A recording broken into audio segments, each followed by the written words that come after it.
Good morning. Welcome to workout 6. Today things take a slight turn to the more devious. We'll get started. You've got your warm-up. We're looking for 15 reps on the rotational movements, the around the body, and the halos, 15 in each direction.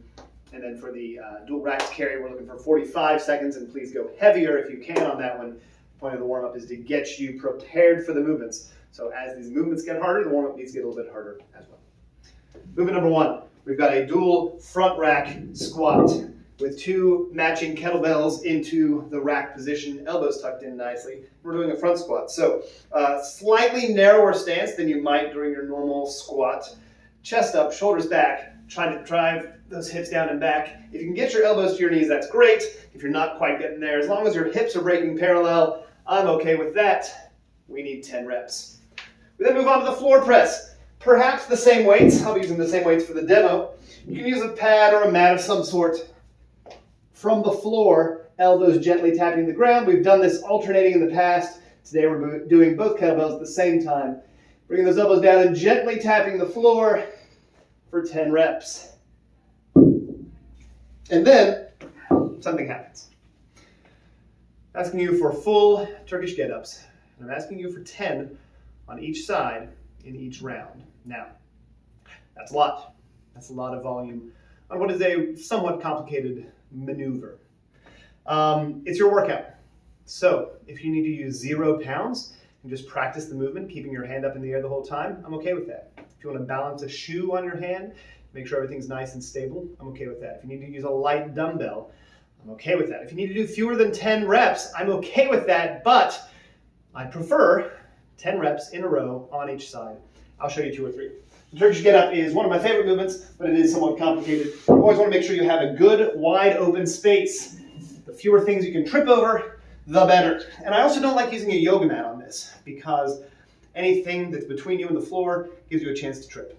So I like just an open floor, lots of space for the Turkish get-up. I'll show you on the left arm first so you can see it from that side.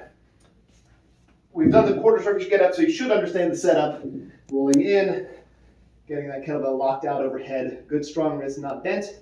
Arm out to the side. Whatever arm is up, that same knee is bent. We're going to roll to the right, driving up to the elbow. Press up to the hand. Square everything off. Drive the hip up. Bring the knee through. That knee needs to go back farther than you think it should. When in doubt, move that knee back a little bit farther. Up to the lunge. Up overhead. That's the first half. Then we need to come down. Step back and down. Hand down.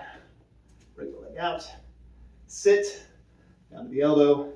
All the way back down. That's 1. And then come straight back up. To the elbow.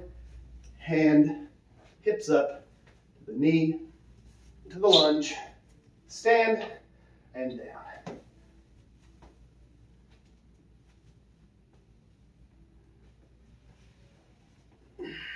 Safely put the kettlebell down.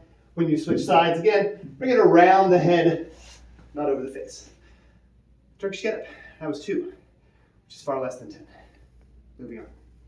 We got the sumo kettlebell deadlift. Heavier kettlebell on this one, probably the heaviest kettlebell you use today. Normal deadlift stance, but we're going sumo. So on a sumo deadlift, your feet need to be out wider than your hips to some point, wider than your shoulders to some point. The determining factor is when you drive the hips back, as we do in a deadlift, can you keep your knees out over your ankles? If you're doing your sumo deadlift and you find you've gone so wide that when you push your hips back, your knees are too far in, that's not great. That's setting you up for some sort of knee irritation. I don't want to say injury. So for me, I've just done this enough that I know that's about where my sumo stance is, okay? We put the hips back, knees are going to bend slightly, kettlebell, long flat spine, stand up, squeeze the glutes, back down, attach to the floor if you can, and again. We're looking for 10 reps. You can probably go pretty heavy on this. The sumo deadlift is mechanically superior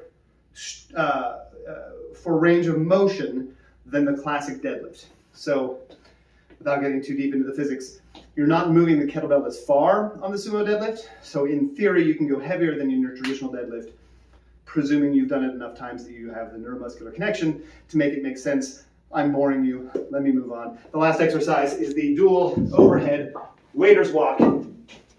2 matching kettlebells, and we're looking for 45 seconds here. So I'd recommend something somewhat light. Get them up overhead. I recommend the dual clean and the press. And with that dual locked out position, you're going to walk around for 45 seconds. Now, it's key on this that you breathe behind the shield, you keep a nice tight core, you don't let that back flex, because that's when pain starts to bring itself to the fore. After your 45 seconds, set them down, and then all the way back up to the front squat. This is a tough one.